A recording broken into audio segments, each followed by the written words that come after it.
Hi, everyone. I'm Nancy Cincotta from OCRA. I am the Senior Director for Social Work Education and Research, and I have the great honor of being able to ask some questions of our panel members here today. I'd love it if everyone could introduce yourselves and let everybody know your diagnosis, the age you were when you were diagnosed, and how many years it's been since then. Lynn, do you want to start? Sure.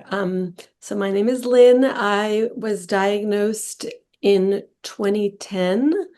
I was 45 years old and I was diagnosed with stage 3C, high-grade serous carcinoma. And it has been 15 years since then, and I am still NED, no evidence of disease. It's great. Thank you. Megan? Megan. I had stage 2B, grade 3 endometrioid primary peritoneal cancer. I was 39 years old when I was diagnosed in April 2023. So it's been 2.5 years since I was diagnosed, 2 years since treatment, and I am currently NED. Thank you. Jen? Hi, I'm Jen. I was 42 when I was diagnosed with stage 4 ovarian cancer in August of 2017. I have been free of cancer since February 2018 after surgery and chemotherapy. Thank you. And Jamie? Hi, I'm Jamie. I was diagnosed with stage 2C mixed clear cell and endometrioid ovarian cancer in 2015, and I have been NED for 10 years. Thank you all for your willingness to share information with everyone else. We're particularly interested right now with the expansion of everything that's happening with diagnosis, with genetic awareness about illnesses, some of how being diagnosed with a genetically linked illness has had an impact on you. I wonder, for those of you, some of you knew that there was a someone in your family who had cancer, and some of you were less aware of a potential genetic link. I wonder, when you were being diagnosed, did it help the diagnosis happen that you knew there was a link or that there was cancer in your family, or did it not help the diagnosis process? During the diagnosis process, it probably didn't help at all because I was misinformed in my mind. Even though I suspected I may have had a genetic cancer, I thought I would get the cancer my mom had, which was breast cancer. Mm. So when I was symptomatic and symptomatic for 6 months with something unknown, it never occurred to me that I might have ovarian cancer. It helped with the diagnosis because my mom died of ovarian cancer. So at the same time, I had some peace knowing that that's what caused her to have cancer after 25 years of not knowing. And it also allowed me to know going into the surgery that it could possibly be cancer. So I think just expecting that it could have happened, it was just kind of at peace at that moment, which sounds kind of weird, but that's kind of how I felt. It gave you information that you didn't have when your mom was alive. What about for you, Jamie? It was helpful for me because I knew my father had Lynch syndrome, and I'd known for about 2 years. And although I myself hadn't been tested, once the little crumbs of information started falling into place that maybe I had ovarian cancer. I remember going to my oncologist and she was like, we'll have you tested, but we know it's unlikely that you don't. Um, so it was helpful for me because it didn't come out of nowhere, this diagnosis. At that point, I figured there was a link. Thank you. Jen, did you have any? So when I was diagnosed at 42, after having some symptoms and getting my first mammogram and finding it there, I had no idea that I had a genetic mutation. I was the canary in the coal mine for the genetics in my family. So it played no role in the diagnosis for me, but knowing about it um, once I was diagnosed was helpful because I could research about it and have my family tested. It's very interesting, right? Being in that position where you are the first person who's diagnosed, and then you are the person who brings the news to your Yeah. family, as opposed to those of you who had earlier experiences. And I think one of you used the phrase kind of like lived in the shadow of cancer Mhm. for your life, right? I think that's an interesting piece of this. In thinking about families, and if families talk about this, I wonder, do you feel like your family members talk about your diagnosis or this situation more because there is a genetic link, or do you think it's just what it would normally be if somebody was diagnosed with cancer in a family? For me, I definitely talk about it more. I have, since it comes from my father, who I previously didn't have that close a relationship with. Like we had not a lot in common. Suddenly we have this thing in common. Mhm. And, even beyond Lynch, just, having had cancers. And we check in with each other a lot more than I think we would have. And I also do think there was some guilt on his side. He was there for me when I was in the hospital in a way I wouldn't have expected otherwise. But now the first question we ask each other all the time is, how are you feeling? What test did you have? Like never in a million years did I think I would be discussing colonoscopies with my father at this point in my life, that's what would bring us together. But um, sort of a strange way to come to that point. Mhm. When you think about the benefits and the burdens, right? It's interesting to think about the things that do bring you together and make you kind of connected in this journey with each other. Mhm. Yeah. I mean, it's also interesting to be able to have another point of reference. He's male, so obviously his um, treatments are going to be very different and what he's having monitored, but he also, has a very different kind of team of doctors. My doctors are way more proactive with me. I think partially because I'm younger and partially just because my doctors are better informed. I'll ask him about an endoscopy and he was like, "Oh, should I have that?" And I'm like, "You haven't?" It's just so it's interesting that there's certain information out there that not all, Lynch patients or genetic patients are getting, like even within the same family. Mhm. Mhm. Well, and I think you make a very interesting point of depending on the type of physician who is the point of origin on the illness, right? There are different things that and different factors. Did you want to mention anything about some of your experience um, from the point of view of being diagnosed and people not necessarily thinking about ovarian cancer when talking about Lynch syndrome? Right. So when my father was first diagnosed, I got a family letter and, recommendation to be tested and to see a doctor. And I took that to my GP, who sent me to a male gastroenterologist who started treating me like colon cancer was my only risk. He sent me for a colonoscopy, you know, said, "We'll check you again in a couple of years. I wouldn't worry about the test. I wouldn't do anything different." And then I went to him a few times with stomach issues. Basically, um, I was presenting with all the symptoms of ovarian cancer. My gynecologist never made the connection.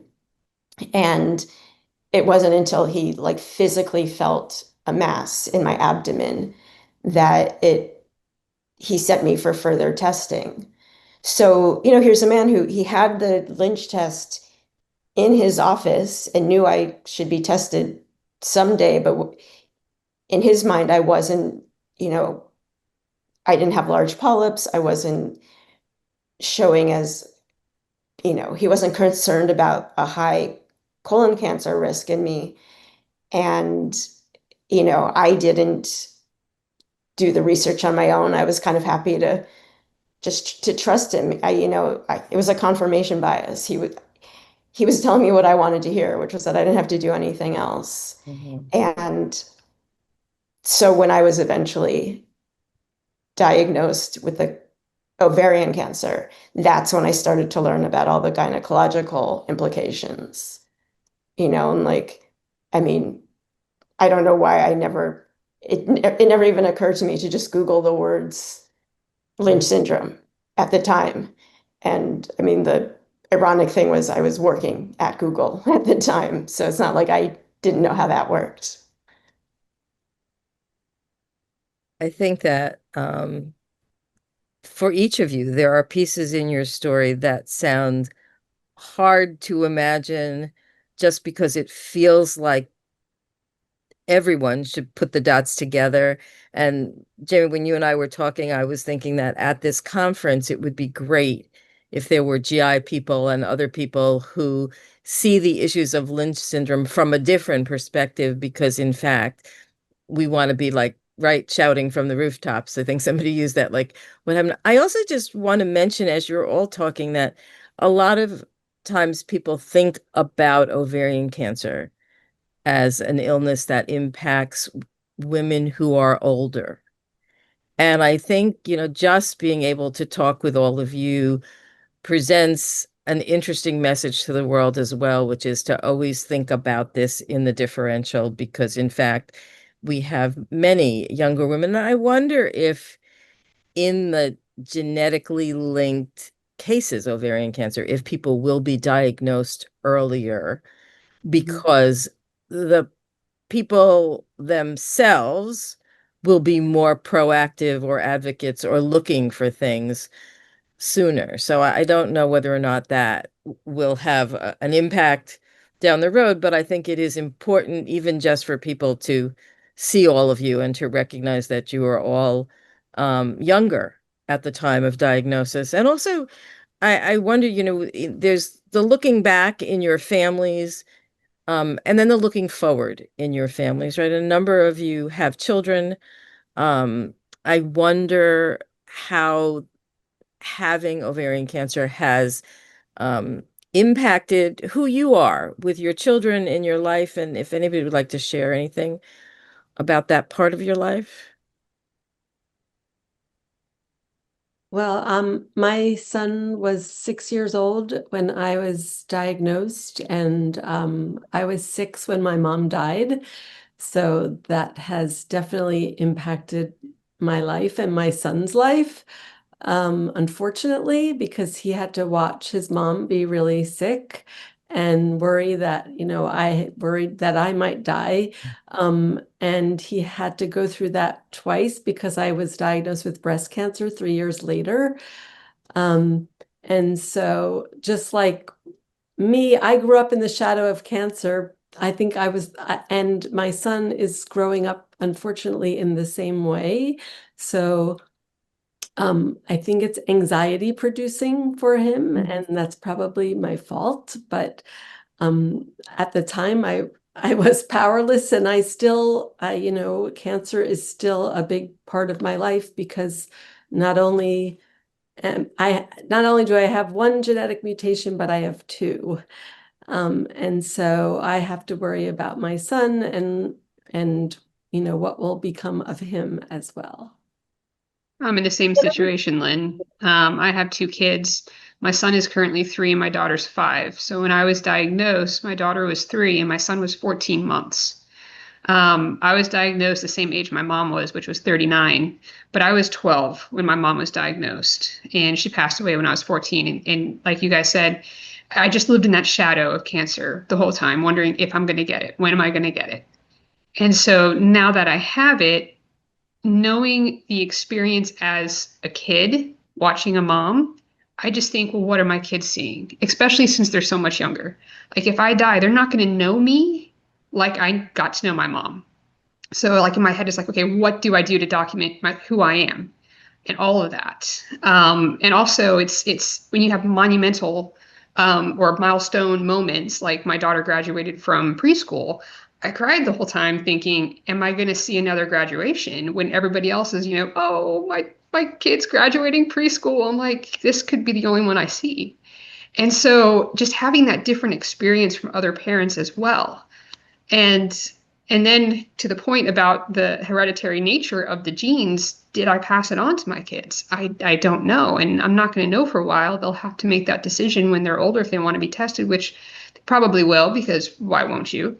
Um, but yeah, it's kind of a heavy burden that sits on you. Mhm. Yeah. I have the same situation. I have a RAD51D genetic mutation, mm, heavily disposed to ovarian, less so to breast cancer, which is why I get surveilled for both.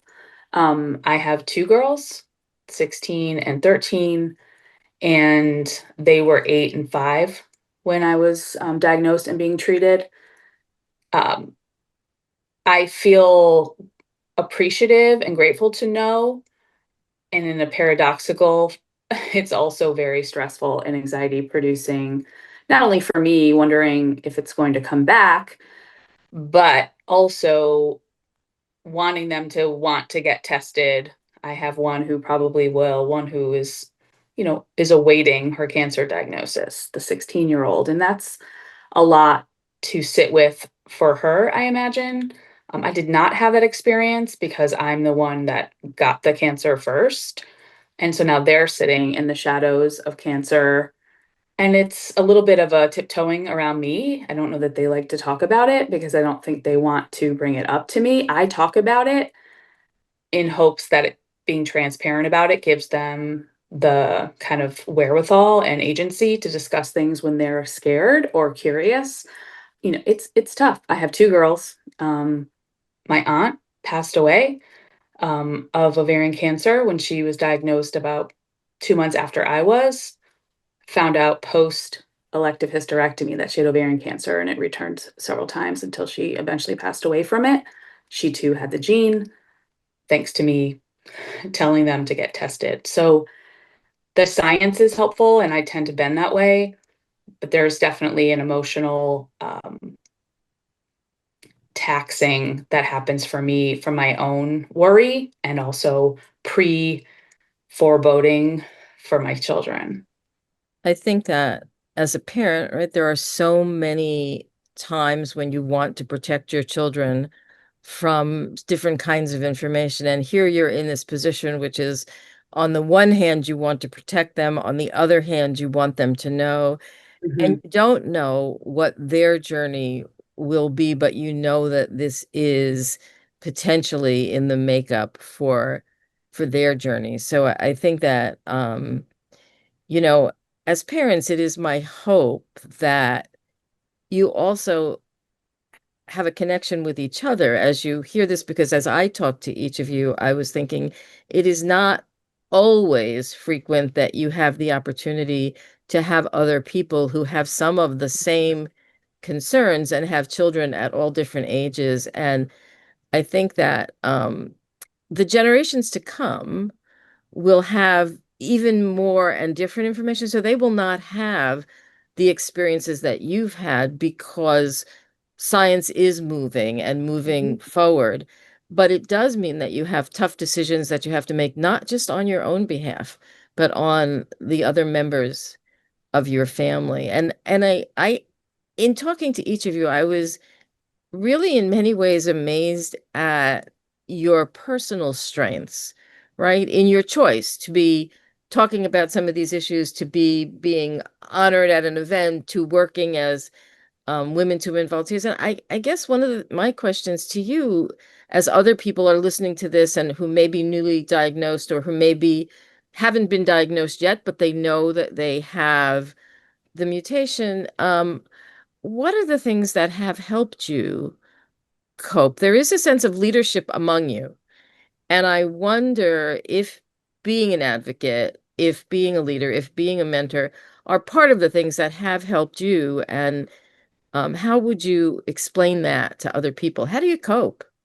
Well, I think you hit it on the head right there talking about advocacy. I feel like the time that God is giving me, I should use it for good. So why not be an advocate? Especially since ovarian cancer is a silent killer. People don't understand the symptoms because they're so vague. And so for me to be out there talking to people my age, because my mom was 39, she didn't know we had a family history of the BRCA1 gene mutation. And so they pushed off her diagnosis, saying, "Oh, you're too young, you're too young." I don't want that to happen to other people. It's like if you have a stomach pain, just go talk to your gynecologist. If you go to the ER for something, follow up with your gynecologist. And so just being able to share my experience and my mom's experience, I feel that that can help others. Mhm. I agree. I work within the OCRA's Women to Women mentoring program.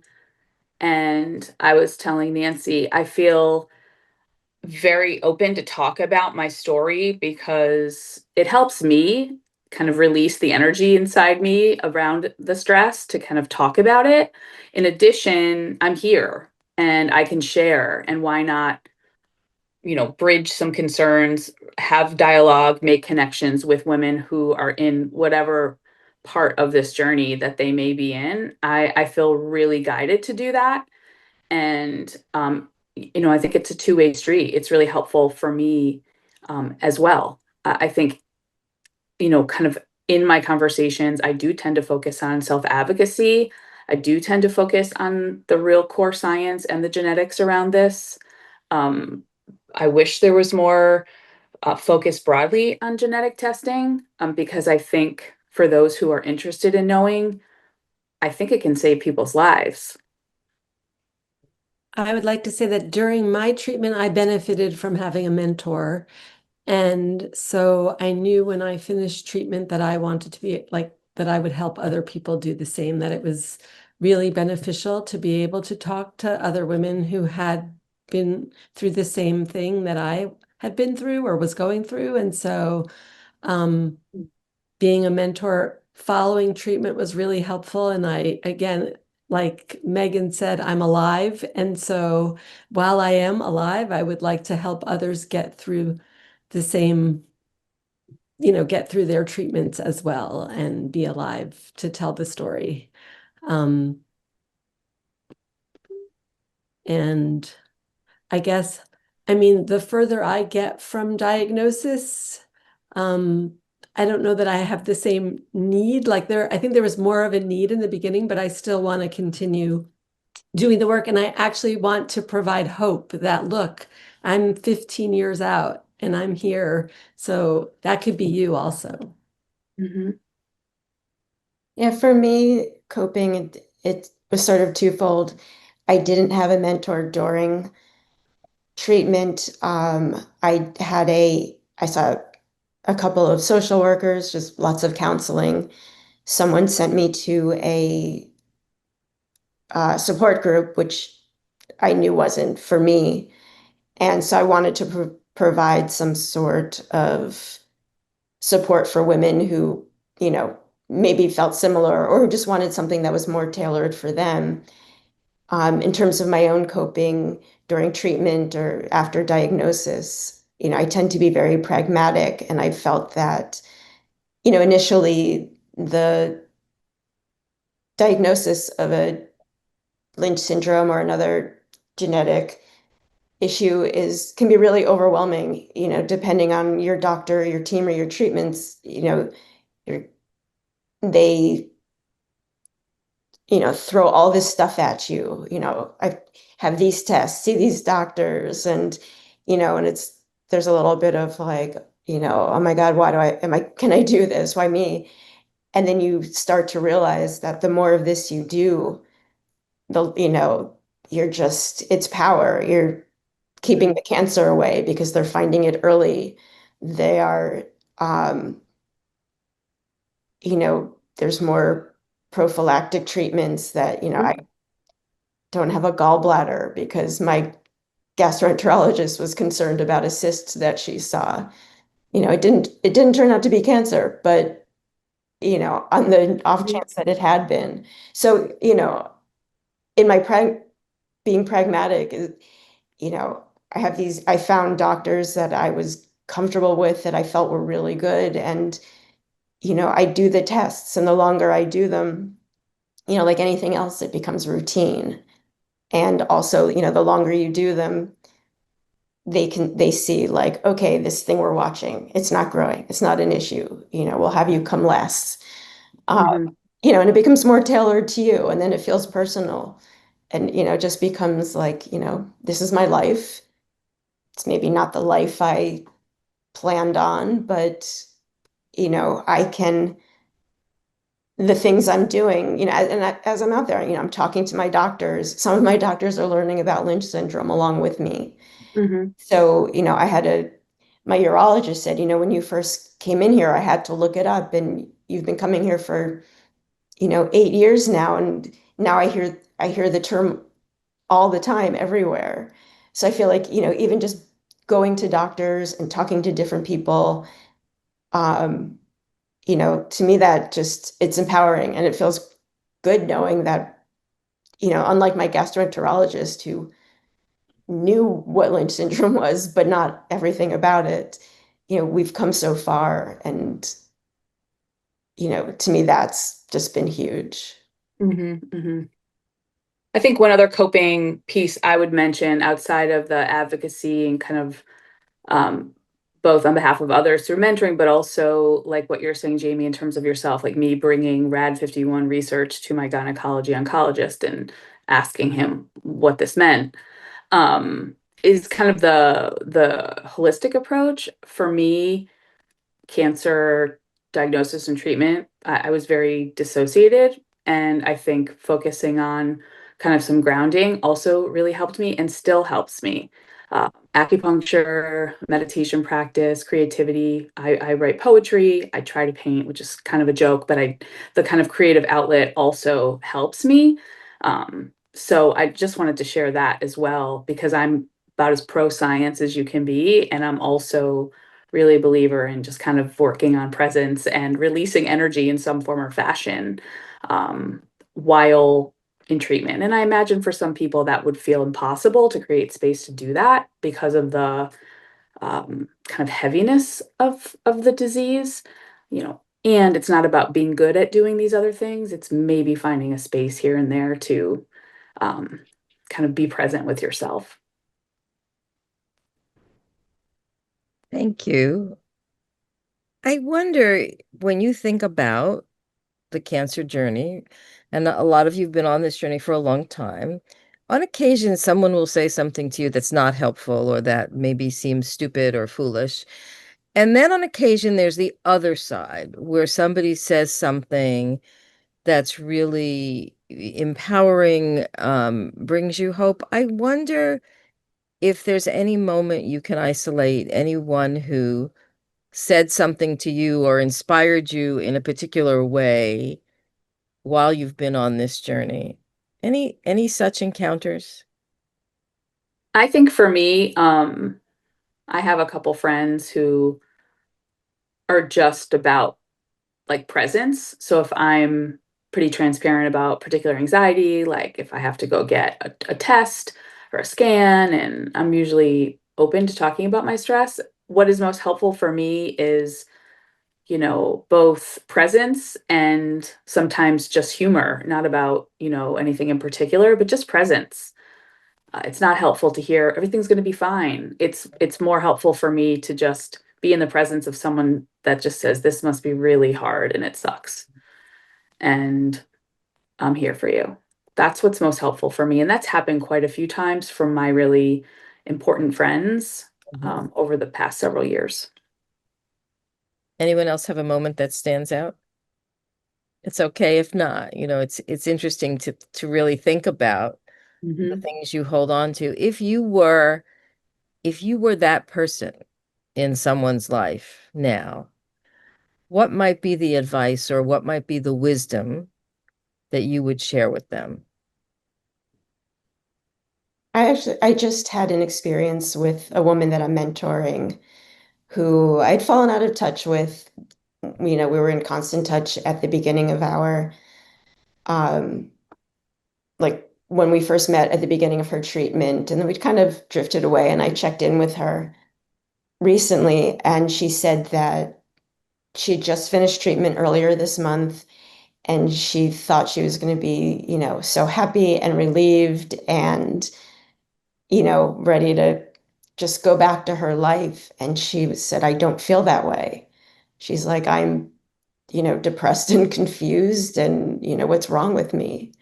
And I said to her, nothing. I said, this is totally normal, and I do try to tell people that I'm mentoring at the beginning. I said, this may not happen to you, but the after is sometimes the difficult part, is trying, your life's not going to be the same, and that's not a bad thing. It's just a different thing. And, it's being open to that, and, giving yourself grace to take it day by day, and that people around you are going to expect you to, go right back to work and want to come to parties and take long walks, and, everything, both physically and mentally is going to take some time to get back to where you were. Plus, you're not seeing your doctor every week. And to me, that felt a little unsettling for a while, that routine was gone. And I love my oncologist, and it makes me so sad that I'm no longer in her practice. I'm happy that it's because I no longer have cancer, but but that, your life changes in these little ways that you don't realize you've become accustomed to, and and then especially with a genetic part to it, now you're being thrust into like all new doctors and all new routines, and it's just learning how to, your life is never going to be what it was, and that's okay. Go with it, find the people to talk to, whether it's a mentor or a therapist or a support group. Um, we're all out here, and that's to support each other in different ways. But yet not feeling like, okay, it's over right away is probably the most normal part of this whole process.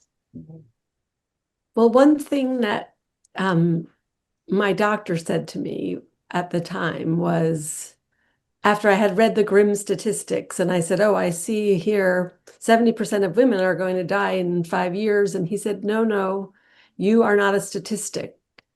And so that is something I always share, because the women I talk to worry about that too. And I tell them what the doctor said, and that helped me a lot during my treatment. And so I hope it helps them as well to know that every case is really different, and you don't know where you're going to end up. So it's best to try to hope that you're, one of the 30%, or whatever it is now, 40%. Well, and to follow up on that, my doctor told me, don't look at those statistics. Those are over a 5-year period. A lot has changed within 5 years. So those statistics 5 years ago is not going to be the same as the ones that are probably going to be coming out soon with all the introductions of a variety of different drugs. I know for me, being BRCA1 positive, the PARP inhibitors have been a game changer for people that have BRCA gene mutation. And so I think we're going to start seeing that change, and just thinking that the rate's changing does give you it gives you a better outlook. I'm hopeful that you all have made this connection with each other, and that the audience sees kind of who you are and the things that you've done. And as we move forward in a world where more and more genetic things are going to be understood, that in some ways, living in that shadow of cancer, right? Which I held on to that phrase because I think it speaks to what you are all living with, whether you are, Jen, the person who creates the shadow in your family, or you're the people who have had to deal with things that your parents, your aunts, your grandparents have dealt with, that you carry a particular strength and a particular burden in the roles that you have in your households with your children. And I think that, again, I have been honored and amazed to have met you in this process. And it is my hope that you also, now that you actually see each other on the screen, will have opportunities to see each other again. And I think we appreciate your wisdom, your openness, your willingness to be on the screen and to think about just all the issues that, family life is complicated enough, right? When you add this to the formula, there are so many other pieces to deal with. So thank you. And I look forward to ongoing conversations. And I think that the people watching will find strength and hope in the things that you've shared. So thank you. Thank you all.